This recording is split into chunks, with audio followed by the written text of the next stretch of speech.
I'm sure you guys are probably thinking about, because it's October, gearing up, what you want to do, how you want to do it for starting 2023. And so I just dusted off some stuff on, things to do now to look at. I mean, the first thing you want to do, like you're talking about, Neil, is really kind of dig in to what happened to this point so that you can start and say, okay, some of that worked. So you want to build that up. Some of it didn't work. You want to kind of put that off to the side.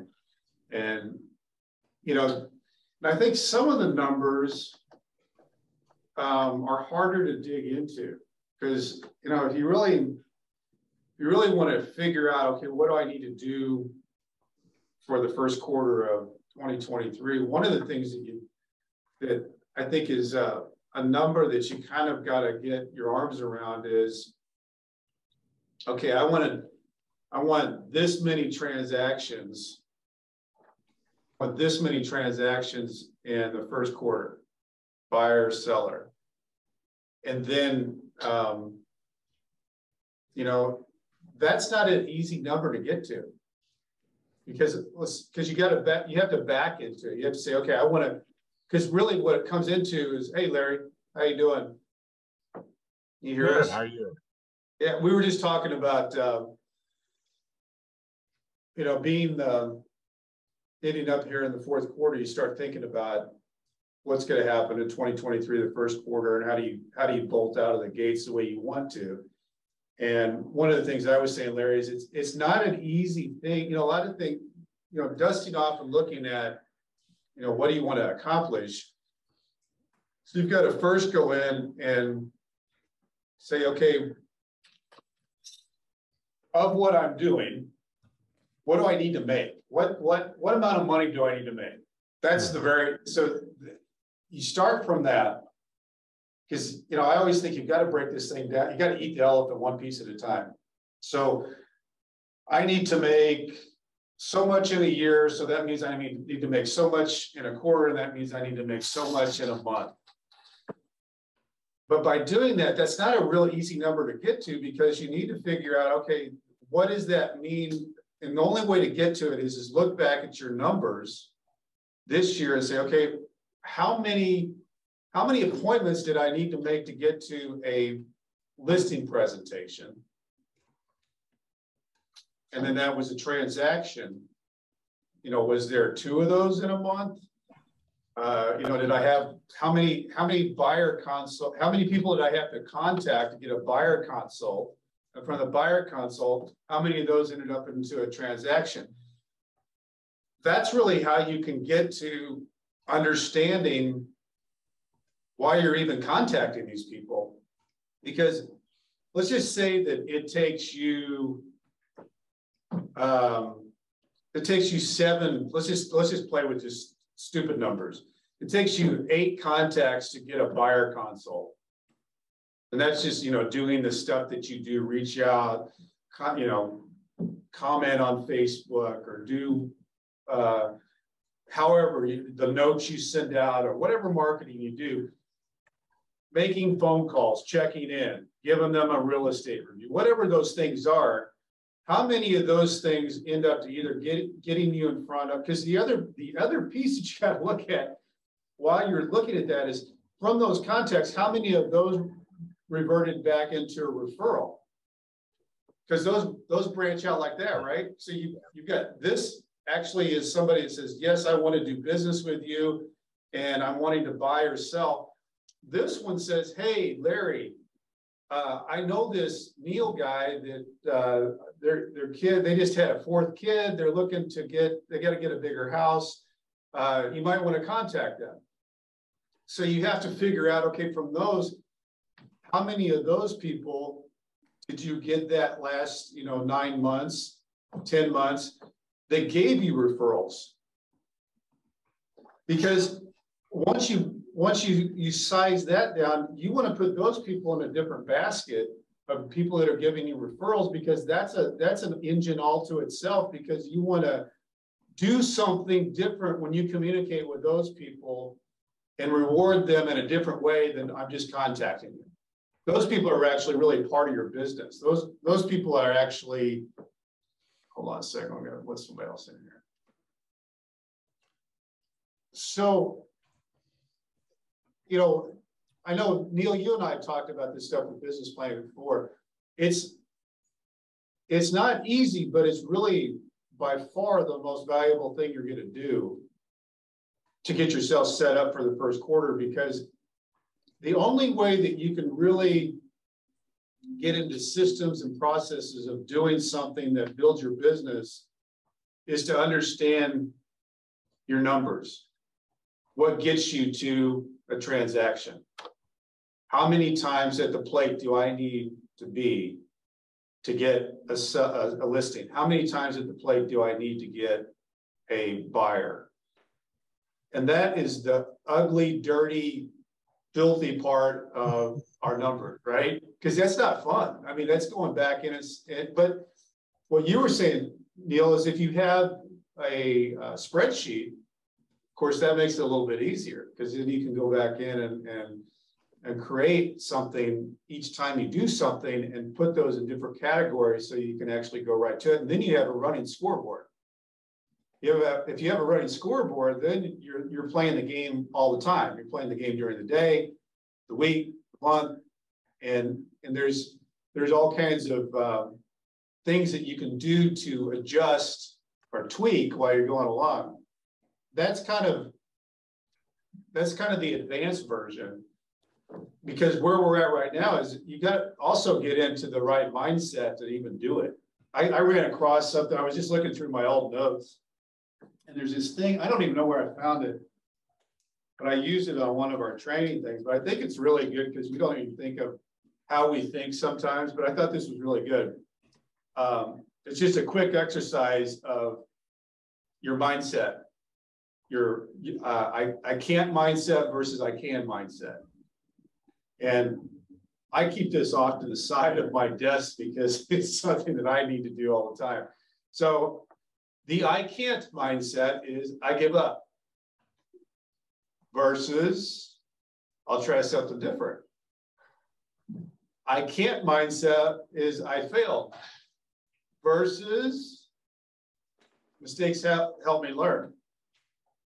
I can't mindset is I'll never get it, which is a lot of times what I feel like with technology. And versus the I can mindset, I'll learn how to do this. The I can't mindset, I'm no good at this, which again, I can fall into very quickly, versus what am I missing?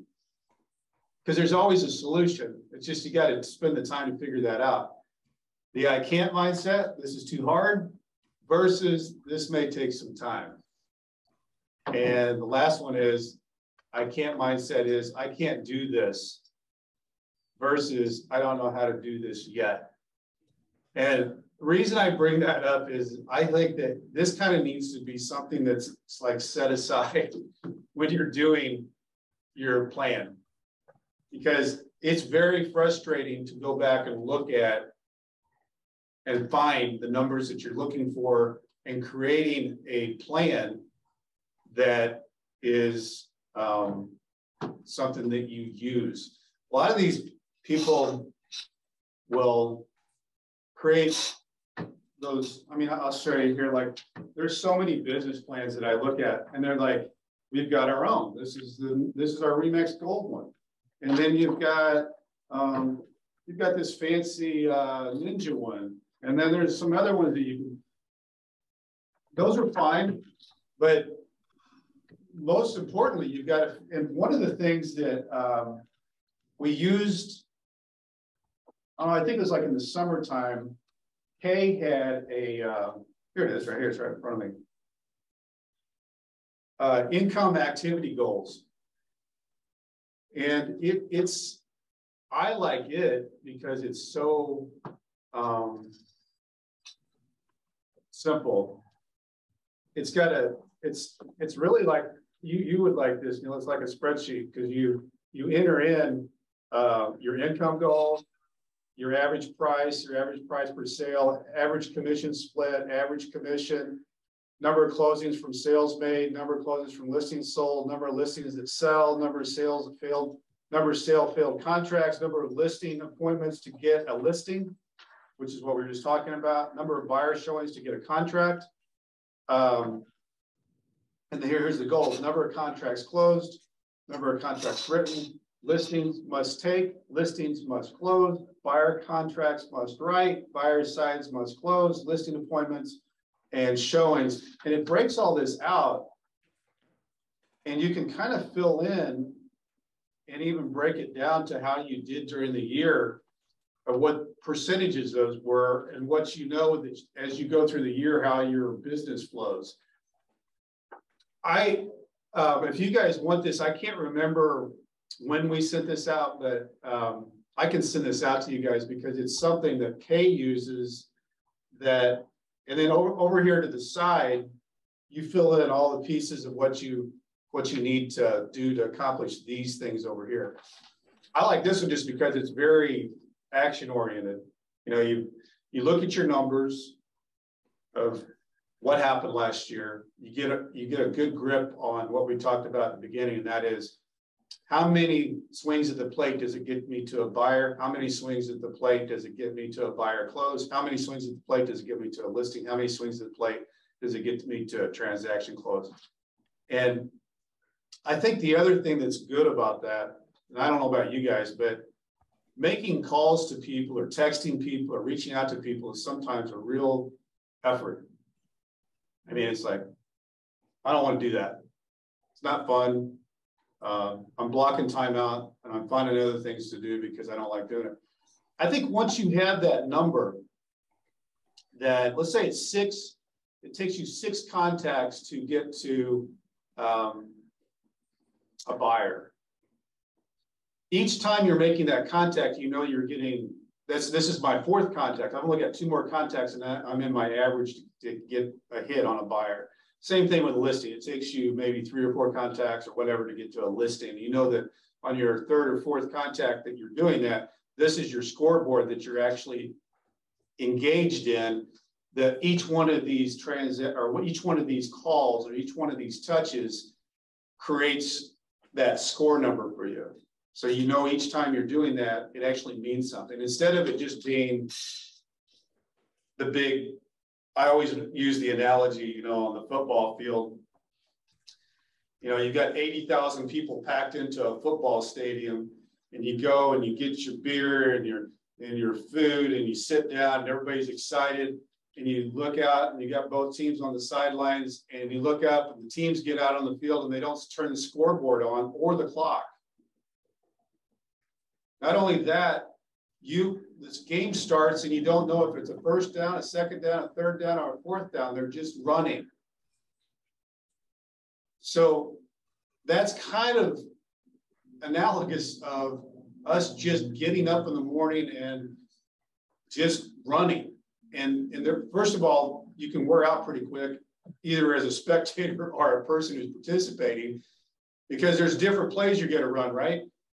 Lynn knows this. She talks this football strategy to me all the time. You're going to run a different play. You're going to run a different play at 3rd and 8, aren't you? Than at 3rd and 1. That's what Lynn says. You know, if it's 4th and 1, am I going to punt or am I going to run this ball? Lynn just talks that stuff all the time. I get so tired of her talking football analogies. But in reality, isn't that kind of what it is? I mean, we're either playing a game by the scoreboard with a clock, or we're just running around on the field. And then most happens, if you did, let's just say you did that, I'd say you'd probably clear out the stadium within the 1st quarter, because nobody knows what the hell's going on. And the players, eventually they're going to say, turn the damn scoreboard on. You know, we want to play. We want to keep score. You know, how much time do we have? So we've got to do that really right now, going to look at 1st quarter, to say, okay, what do we got? What are we doing? And what worked? it's just like, it's like a halftime in a football game. You go in, you're getting beat, 14-0. The coach is saying, okay, those plays didn't work. So let's get this playbook open and see what plays we have left that do work. And you got to go back and look and see what plays did work. And that's what I'm talking about today is you've got to go, right now is a good time to go back and look, okay, what plays worked? What plays worked during the year? When did you feel like you were on a roll? And why was that working?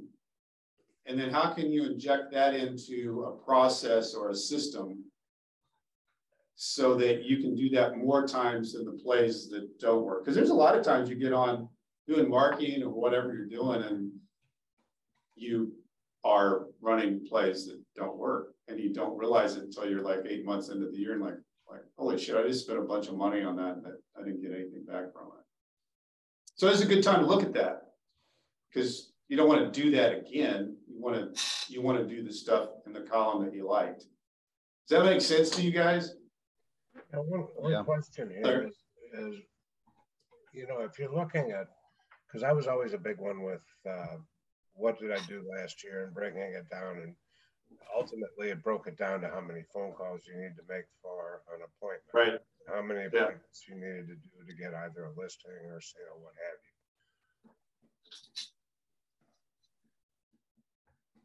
you. Those numbers are skewed from last year for this year. They will be. The market changes. Yes, and that's another, Larry, you bring up a really good point because you bring up a really good point, Larry, because this probably is more important to game plan for this first quarter of this year than any other time in the last 2 or 3 years, because this is a different market now. Mm-hmm. Do you go back to the old ones? Larry, I think what it means is that you don't have to work as hard, obviously, in a hot market. There's I don't even think that's true. I think if you have buyers in this hot market with no inventory, you're working twice as hard. Yeah. If you have listings in this hot market, you have had the easiest, most fun ride. Fishing in a barrel. I mean, it's just been, like Lynn just said, fishing in a barrel. Mm-hmm. So it depends on who your people were, because obviously this market is going to balance itself into, it's not going to be such a seller's market. It's not now. I mean, but it's going to continue to balance into more of a normalized market. So then I think you have to go back and look at, what was going on in, 2018, 2019. And I think some of those things, hey, Everett. Hi. I think some of those things, Larry, that you bring up are some of the old-fashioned things that don't go out of style. Some of the old-fashioned things that I have done, getting a hold of somebody and because everybody's interested in where are they in the market. Mm-hmm. And doing a real estate review, at least an annual real estate review with the people that your friends, people who've given you referrals, people, your clients. I would try to at least do 2 or 3 of those a week in one form or fashion to get those out to your people, because they'll appreciate that. Because there's a couple of different things going on in the market right now. Is that nobody knows what's going to happen next. But we do know, as real estate agents and people in the market, we get a lot of information. So one of the strategies that I would think would be a good strategy is get your people in tune with the fact that information. Because the question is what's going on. And if you can be the guy, you don't know the crystal ball, but you do know what's going on in the market now. You kind of know that you know that there's not 30 people lining up at a door to give offers and waving everything. That's not that way. We know that. We also know that the interest rates are at a level that they haven't been in a while. But you can also go back, and there's places like Keeping Current Matters that has great graphs to show, like in 2006, I forget what I was looking at. I think it was like 2000, whatever the market, 2004 to 2008 or whatever, before the market crashed, but talking about that it was a good market at 7%. Oh, yeah. Showing the buying and selling going on in that market. There were things going on, and it was considered a good market. So I think having those stats and having those creative, Keeping Current Matters, by the way, they give a lot of their stuff away free. I mean, you don't have to sign up and pay for them. All you have to do is sign up and be on their email list, and they give out free stuff all the time, probably once a day. I would strongly encourage you guys to use that. It's called, Larry, they call it KCM, but it's called Keeping Current Matters. And there's a guy named David Childers who is the kind of the mastermind of that organization, but it's Keeping Current Matters. You can Google it, and then all you got to do then, Larry, is just they'll encourage you to fill in your email address. You'll probably have to put a password in, but once you do that, you're in, and they'll send you stuff every day. And it's also shareable. That's the other cool thing is almost everything that they send out, you can, and it's got the thing at the top, you can share on Facebook, Instagram, whatever, or you can mail it, email it. Yeah. You got to subscribe in order to share. Yes, you have to subscribe, but you don't have to pay. Well, in order to share, I think you have to pay. There is a free version because I share stuff on our Facebook stuff that you can, it's free because I haven't paid them a dime. That you're sharing? Yeah, because up at the top they have that thing where you have the different icons, and you can share it. I'm gonna check into that because I was subscribing and I was able to share, and then I canceled my subscription, and I'm still getting the information in my inbox every day. Well, go back and check. Yeah, go back and just go back to one of the things that they've sent you. Go to the top there, and you'll see, because I share things periodically and share it to our Facebook page, and I don't pay anything. I mean, I hate to sound dishonest here, but couldn't you just print it off, scan it, and redo it? Yeah, you could do that too. Might not look super professional, but you could. Yeah. Oh, okay. Yeah, and then you could give them. You could give them the credit. Yeah. But anyway, I'm just. They've also got a whole library of past posts, and you can brand those. They'll put your logo and your name on them, and you can share them. And they've also got like buyer guides, seller guides, and you can customize all those to your brand. What's the cost on it? I think that's $29 a month. Okay. And then there's an upgrade where you can do videos too, I think. Okay. And it's it's one place, but yeah, here I just clicked on it. And so you can share that. Yeah. To any of those four. Right. Yeah. Yeah. So if you just go to Keeping Current Matters, Larry, you'll find things that you can share that are free, and then if you subscribe, you obviously get deep into their dungeon of all their stuff. Mm-hmm. My only point on that is I think we would all agree that right now is a good time to be seen as somebody that knows something about the market.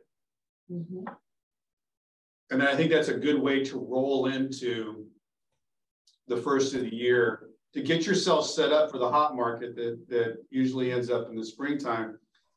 If you're leading people through with information they're using that they want, that's going to put them in a memory, you in a good memory bank with people when they're thinking about doing something. And that's the reason why you want to continue to keep that going. But that's just one example. But I do think that this time, and I think, Larry, you brought up a great point. This is not the market we were in January of 2022. So we're gonna have to plan accordingly. to what this market is. And it means you're going to have to dig a little bit deeper into your people in unique ways. And I know I brought this up at the very beginning, but one of the most important things that you can do is take like your top 20 avid fans, people you know, if somebody would say something to them, they would refer you. Somebody says, hey, I'm looking for an agent. Who is that person in your database that say, yeah, you need to use Neil? Mm-hmm.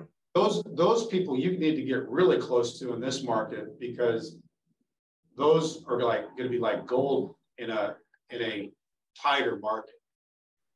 Because there's still going to be people that want to sell, there's going to be people who want to buy, but you want to be so plugged into your top 20 that it's automatic that they're referring you out.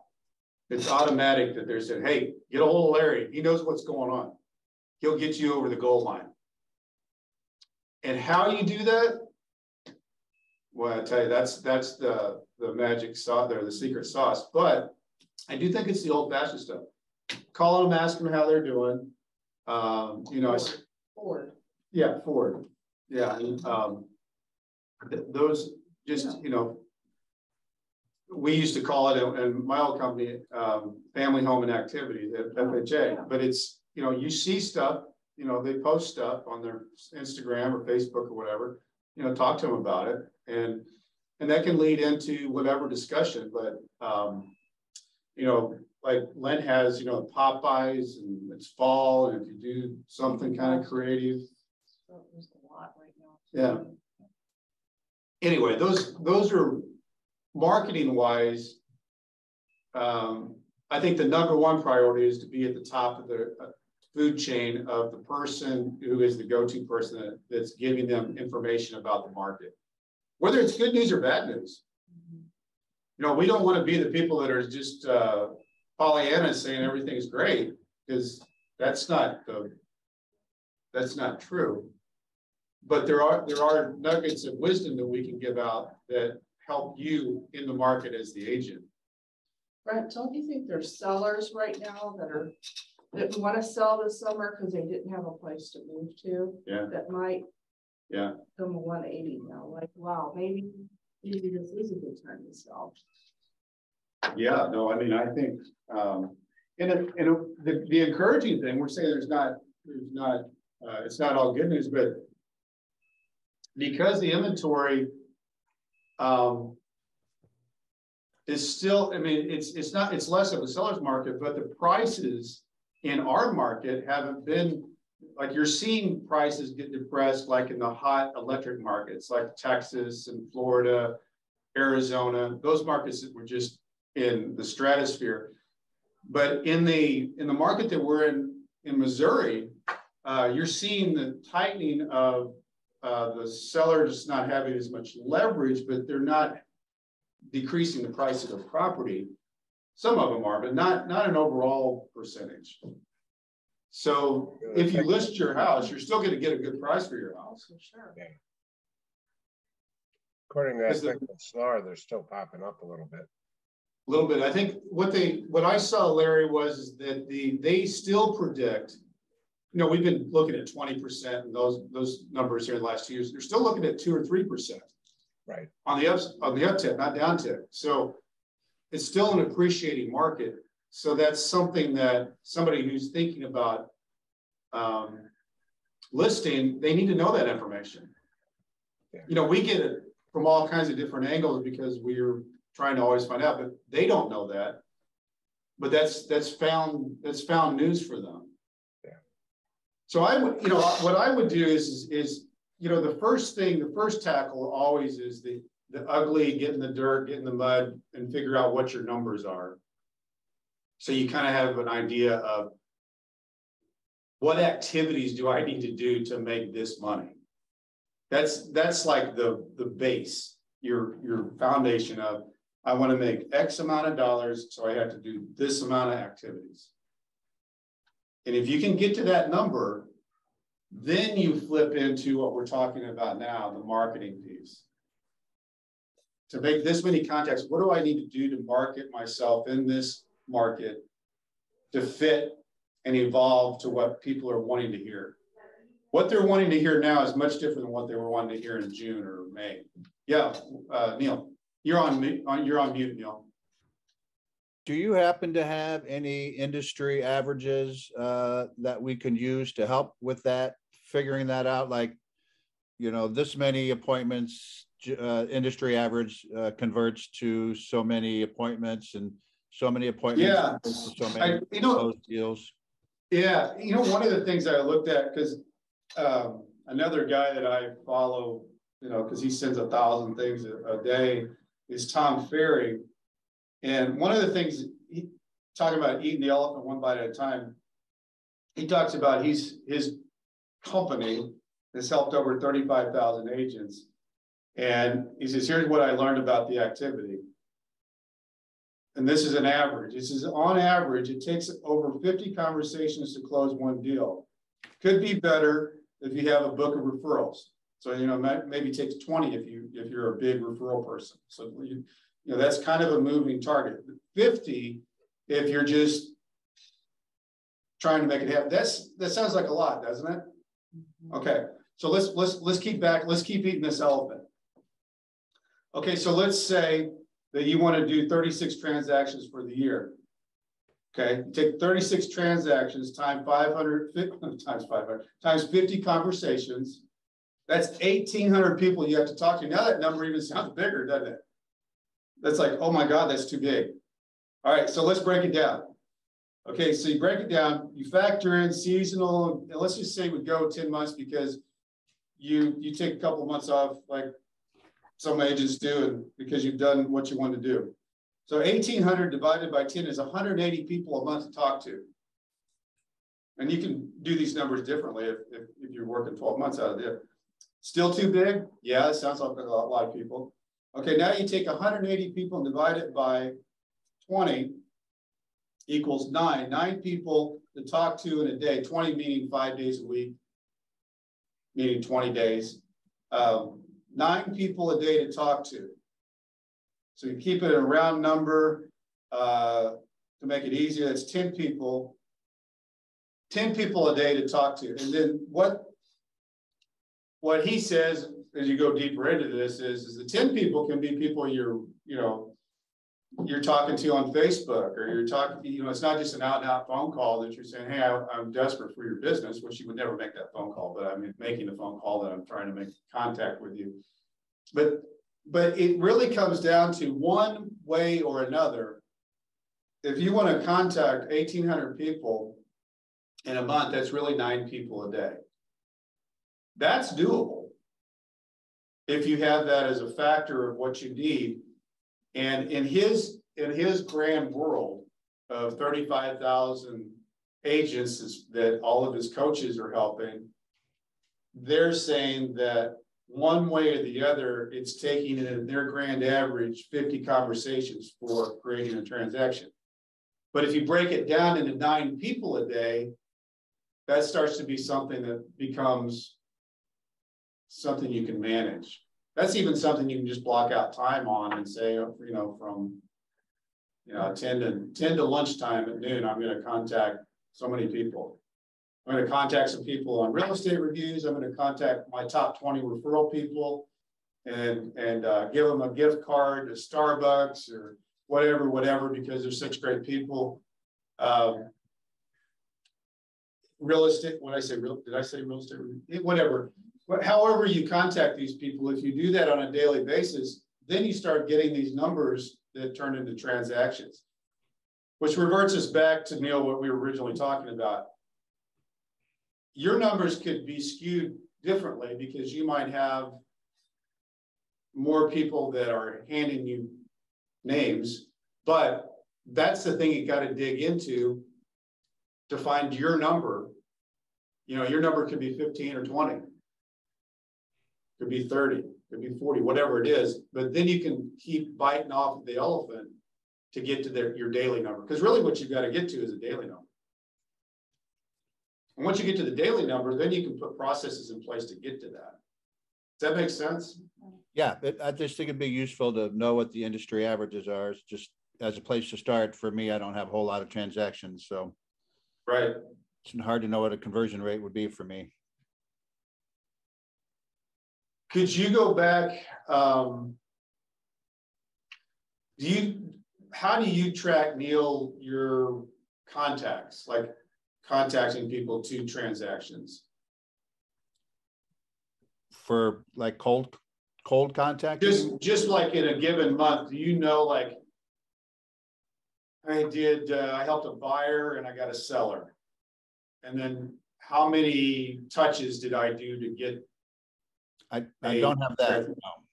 Okay. Yeah. That's something that could help going into, it's not like just because you don't have it doesn't mean you can't start tracking it. Because I do think that is one of the things, when you go back to the Lens football analogy, that gives you your scoreboard of, I need to contact 5 people a day to get to get 2 transactions or 3 transactions a month. And I think you could probably, and I'll look, we could probably go in and find some industry averages that will get us to transactions for buyers and sellers. I'm sure that's there. I'm sure that's there. And then we could work off of that as a business plan. Also, Neil, maybe if you've got somebody in the company that's tracking in that same fashion that you want to track. Yeah. Kind of jump on what they're doing and see what their averages are. And quite frankly, you can kind of look at yourself to see, are you a little better on in this area than they are? Or are they better than you are in that area? And kind of adjust for that as well. Just that's always good to do. Find somebody who's doing the type of transactions you want to do and see if they've got information about how they're doing it. Kind of like an accountability partner. Yeah. But if you've got somebody that's closing 2 or 3 transactions a month, asking them how they're doing it and what their processes are is a good idea. Because I always say, if you humble yourself and find somebody who's doing what you want to do, and you go and ask them and they give you the answers, it's like getting the answers to the test before the test. You don't have to reinvent the wheel. Plus, they should be more than willing to give, because when you give is when you get. I think most are. I think most people in general who have a good plan in place, or they're good tracking in place, or business people. I know when I was a 20-something kid and I was trying to grow a business, I would read an article or like even in a magazine, and I would call that person. And it was surprising to me that I could get in touch with them and we could talk. And they would tell me what they were doing, and I would just implement that into our business, tweak it to fit our business, and away we went. It's a very useful tool if you can find somebody who might have the information you're looking for, and then you just get after it and talk to them.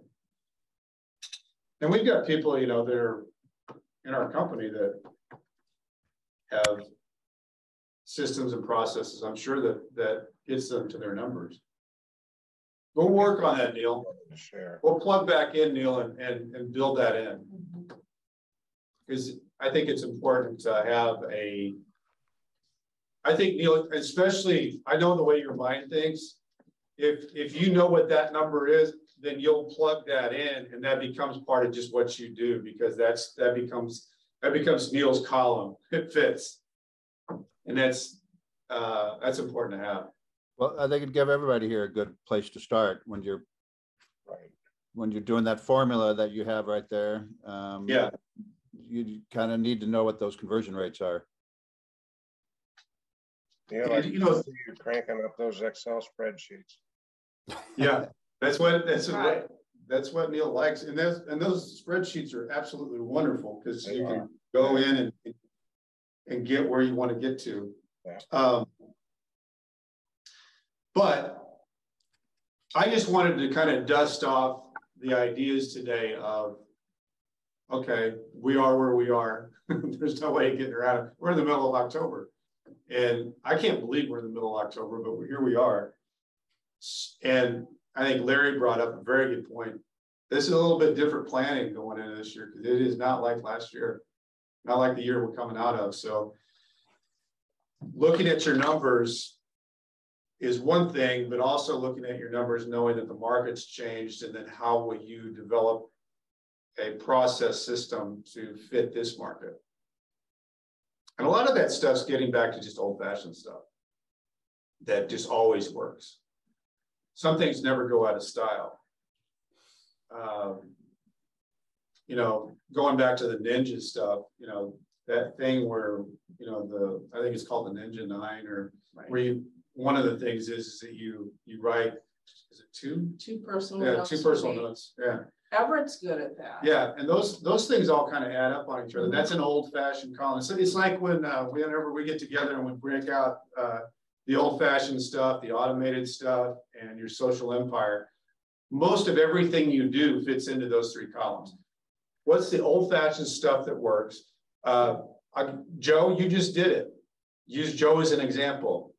Joe got the dumpster and created an event for the neighbors to be able to come over and dump their stuff. And he also was able to show off all his goods, that he's an agent and was the good guy for the fall cleaning. And then they just take that dumpster away. And what did you spend, Joe, on that? Was it $300? It was $325, yeah, for American Eagle. That's just good old fashioned stuff. You know, instead of knocking everybody's door and saying, hey, I'm a real estate agent, do something that they can use, like have a, you know, that we haul dumpsters, they drop it off. And you send out flyers and say, hey, from, 9 o'clock in the morning till 3 o'clock in the afternoon on Saturday, come by. We got something you need to get rid of because it's fall. This is something I'm offering. And then there you are, right there with all your goods and signage and everything else, and get to shake their hand and talk to them and talk about whatever's going on.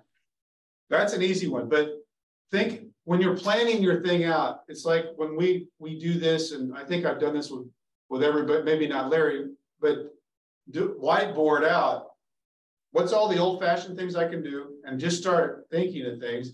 What are the automated things I could do? The people who do newsletters and things like that, what can I automate that happens reoccurring every month? And then what do I do in my social empire? How do I build that to where people see me as, expecting that from me? What is that in my social world, or however people see me, how do they see me? How am I branded? Am I giving them stuff that either they can use or they're entertained by? And how do I inject myself into that? But guys, I will help if you would like, any way I can, to make this a process by the time we get to January, that you've got something that you feel good about. I'll send you guys this thing that Kay did. I don't know if you guys already have it, but this is a good starting point. This is a simple, it's 1, 2, 3 sheets, but it gets your juices flowing on what am I doing? How do I do it? What do I want? How do I get it?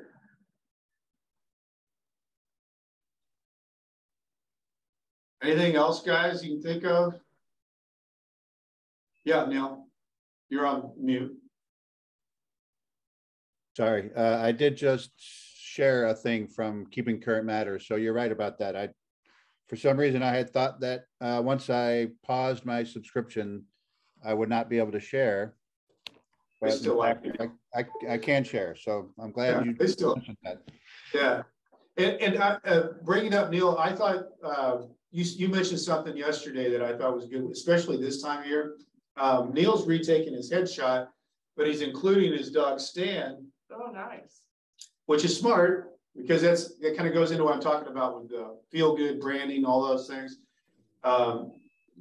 Jan, she helps Neil, and so it was a very good suggestion. That's bring your own you know, personality into whatever you're pushing out there, because, you know, people do things with people they like. No, but they like.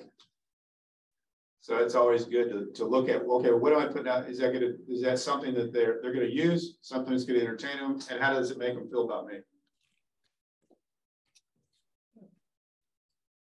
Okay, guys, and we'll just keep. I'm gonna keep on this. You know, what do we got? 6 weeks. 6 weeks, I guess. I'm gonna keep pulling stuff out of here of things. Neil, I'm gonna go in and try to find the answers for what you're looking for. I think that's out there. I just need to dig deeper, and I think those statistics are out there. Especially for a new agent. I bet it's even broken down into a first-year agent, a third-year agent, 5-year agent, I thought. Yeah. Do all of you have something for next year you would like to accomplish? It might be something shiny, a family trip, vacation. Do you all have something like that you would like to do next year? Yeah. Do you mind sending that to Brent with that? It could be more than one thing, but do you mind sending that to him? Sure. Yeah, that'd be great. A car, maybe. Family vacations are always up there in the top somewhere. Yeah.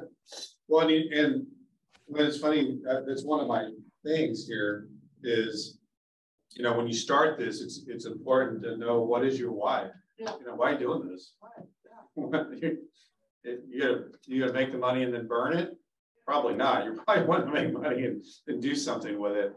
And that's always a good fuel in the tank starter is why are you doing this? Maybe it's rehabbing a bathroom or a new kitchen or whatever that item is. Yeah. Well, I've just got some things down here, you know, financial security, be debt free, a dream home, a vacation home, a new boat, a new car, renovate your home, pay for exotic vacations, pay for kids' education, to be known as the leader or top of your profession. That's, you know, the narcissist that drives the sales world. But some people just want that. But there is a why. I mean, all of us get up in the morning. We don't talk about it a lot. You know, I think it's funny how that is. When you're kids, when we were all kids, it's very easy, you know, at 8 years old, what do you want to be when you grow up? I'm going to be a fireman. I'm going to be, you know, a doctor, whatever that is. But they just kind of beat the shit out of us by the time we get in our 20s, and we don't really talk about it anymore. And it's important for us to kind of relive what are we doing, but why are we doing it? And sometimes if you really sit down with that before you ever get into the ugly, dirty stuff of numbers, it makes that easier to get you to where you want to be to start the year, because it opens up your mind. What is it? What is it? There's a why out there. And that's a good thing to do. I mean, it's an old-fashioned thing, but it's a good thing. Thank you, Len. That was an excellent point. And I don't know why I didn't. So we got at least 4 you're going to get today. Yeah. Yeah. Something. The big why. I call it your Zewantaneo. And if anybody watched Shawshank Redemption, one of my favorite movies, because Andy Dufresne's in prison and he chips at a wall for 19 years in his cell because he's got Zewantaneo in his head. And Zewantaneo is a place in Mexico, and it's the bluest of the blue waters, the whitest of the white sands. He's going to fish up. He's going to fix up the fishing boat, take people, his friends, out on fishing excursions. He's going to fix up the old inn so you can have little cookouts and people over. But it's the thing that drives him. And then what does he do? Every day, he takes what he chipped that night and puts holes in his pockets, and that's his daily victory. He lets the wall out into the yard. And so the reason I call that our Zewantaneo is we all need a Zewantaneo. You just got to figure out what it is. What would cause you to chip through a wall for 19 years? And what daily victory can you give yourself for doing that? It's because you got to give yourself the big vision and your daily victory, because that's what keeps you going. Zihuatanejo. I don't know if I can spell it, but I can say it. That's pretty impressive. All right, guys. Thanks for being on. Appreciate it. Thank you. Thank you, Brent. All right, we'll talk to you guys Thank you, later. See you, everybody. Okay.